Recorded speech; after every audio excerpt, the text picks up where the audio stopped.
Hi, everyone, and welcome to the March edition of the Mean Green Family Live webinar hosted by UNT Parent Programs. So tonight's program will feature our guest speaker, Lisa Maxwell, to provide you with an overview of fall registration and answer any questions that you may have about academic advising and course registration for your student. So I'm just going to hand it on over to her. Thank you. Hi, like she said, my name is Lisa Maxwell. I'm the Assistant Vice Provost for Student Success, and I just wanted to give you guys a little bit of information about registration for summer and fall, since registration is opening up, and give you some just helpful tips and what your students should be thinking about, and some links that could be helpful with additional information. So here's the registration calendar. So we actually, Honors College students were able to start registering this Monday, and then you can see each Thursday a new classification will be allowed to register. So our seniors will start to register on March 24th, and then the juniors the following week, sophomores and freshmen. So this is the first day the registration system opens up, and a student can go in and design their summer and their fall schedule. We encourage students to register early on so they can get their pick of courses. And that way they can, plan well through summer activities, or if they have part-time jobs, and really get those classes that fit their needs so they can be successful. I'm going to show you my go-to registration calendar that I use when I work with students. Let's see.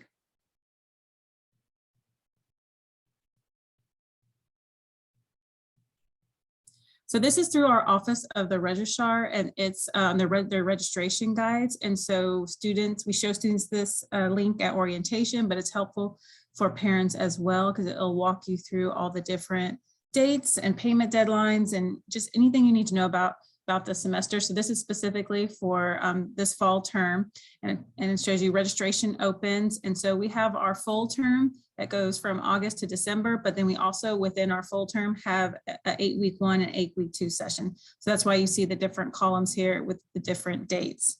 Most students tend to register for the full term, but we are adding in more and more course options to the 8-week sessions as well.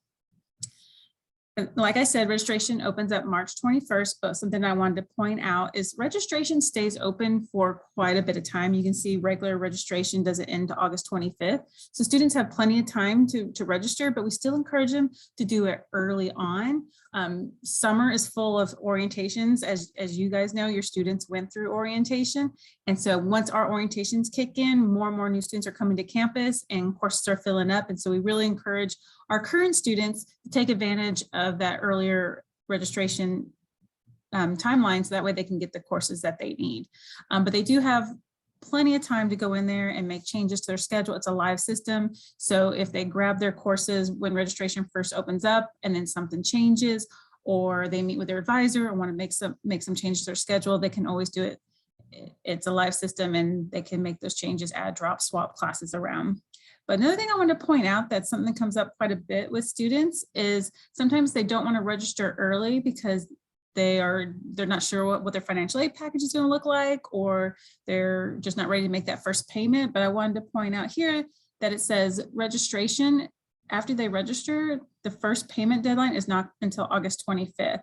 So full semester and 8-week 1 registration closes at 4:30 on August 25th, and tuition and fees are due at 5 p.m. So they can still register early on, they just are paying later. And so sometimes I hear students concerned that they don't want to just register early. Because they don't want to have to pay for their courses, but the payment deadline is quite a bit into the summer.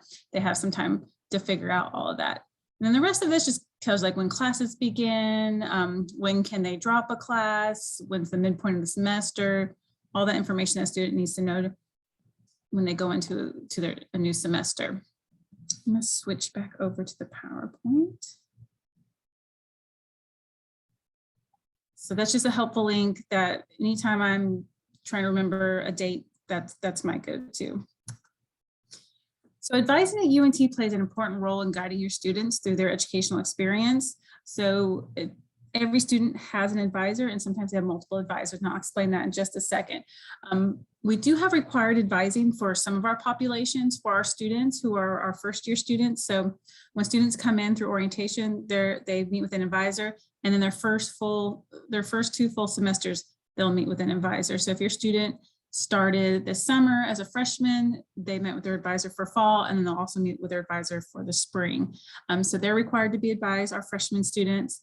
Any student who drops below a 2.0 and is not in academic good standing, oops, must be on the timer. Any student that drops below a 2.0 is required to be advised. And then we do have a couple of colleges that also require transfer students in their first semester to be advised, because these programs have a lot of different milestones and internships or things of that nature where they need to meet with an advisor early on. Those are the students that are required to be advised. But after that, we encourage all students to meet with their advisor. We definitely prior to their enrollment in their final semester as well. So we encourage students to meet with their advisor at least once a semester. If they don't necessarily need to meet with their advisor every semester, at least kind of at those pivotal moments, you know, sometime during their junior year when they're planning for their final year, we want to make sure they're meeting with their advisor so they can make sure they have all their final courses mapped out. So it's just always good to meet with the advisor. If they're not required to meet with an advisor, they can still always register for their courses and then follow up with their advisor later if they have any questions. So we have specialized advising. So every student has their like primary advisor. So this is like if they're a biology, they have an advisor in the College of Business that helps them through their biology degree. But then we have some different advising teams that focus on some specialized areas. So specifically in my office, we do exploring majors. So we work with students who are looking for a plan B, or they're undecided. They're not sure what major is the best fit with their interests, or they're transferring in a lot of credits, but they're not sure which degree is the best fit. That's where my team comes in. And so we're the Office of Advising Services in Sage Hall. And so we'll work with your students to figure out the best pathway to graduation. Then we also have a health professions team as well. These are a team of counselors who work with students who are wanting to go on to medical school, vet, nursing programs, any kind of health profession program.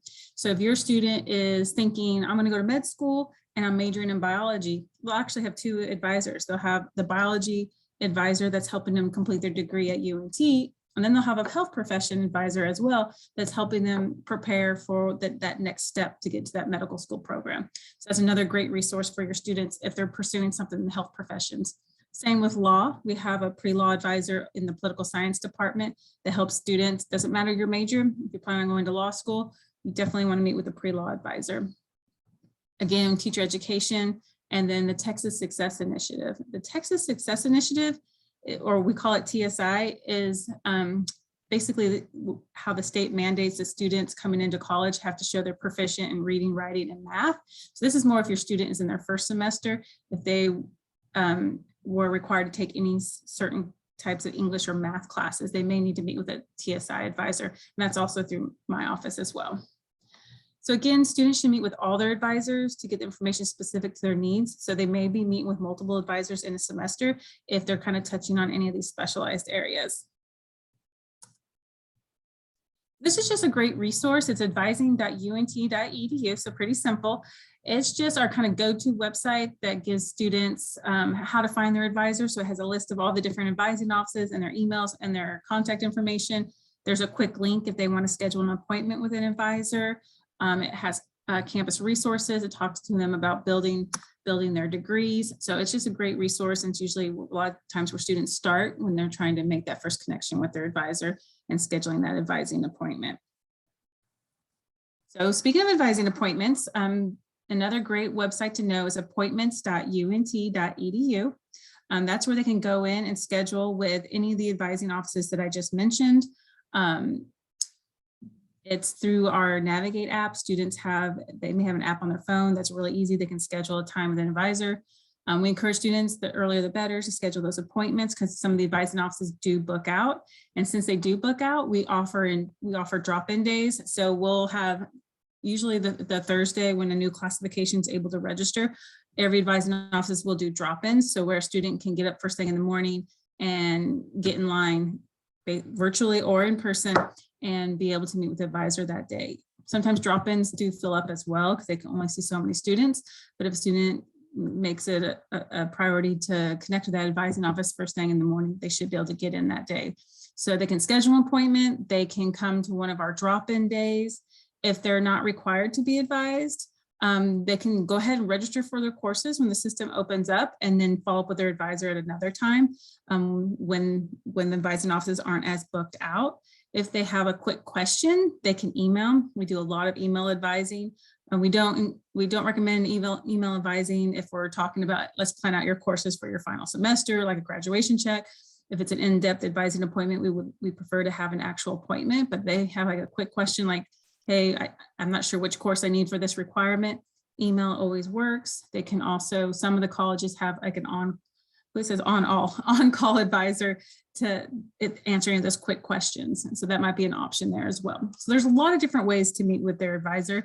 When they go in through the appointment site, they can schedule virtual, they can schedule in person. Some of the offices even do phone. And so there's a lot of different ways that they can connect with their advisor. They don't necessarily have to be on campus.